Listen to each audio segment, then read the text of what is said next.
We want to show you this dramatic rescue in Wellesley over the weekend after a man and his dog fell right through the ice. Very scary. First responders luckily were able to pull them from the frozen waters. NBC 10's John Maroney live in Wellesley with more on the rescue. And John, the cautionary tale for all of us.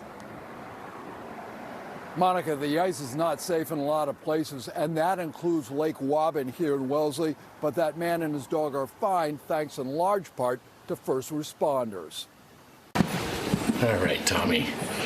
We're glad you're here, buddy.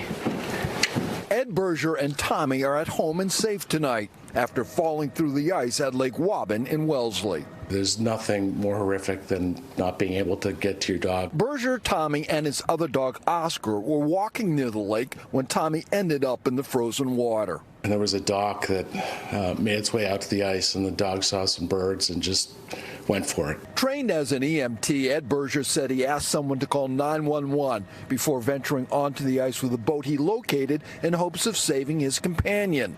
That's when he fell in too. He was probably in the water for 25, 30 minutes. I think I was probably in there for 10 or 15. Time is just really hard to tell in that moment. Captured on drone video, first responders arrived and pulled Tommy's owner out of the drink first, followed by the 8-year-old Cocker Spaniel. The dog was a much more difficult recovery than the person in the water. Firefighters returned to the lake Tuesday to practice rescues and review what happened Sunday. The big message in this case is if your dog goes in the water, call 911 and wait for help to come. You can see from the video they're just absolutely so well trained. I mean, it was just like two guys I was hanging out with, like, okay, do this. They executed flawlessly. Now, although Ed Berger says he would do it again, he is very grateful for the assistance he received from the first responders from Wellesley and Wellesley College. We're live in Wellesley. John Maroney, NBC 10 Boston.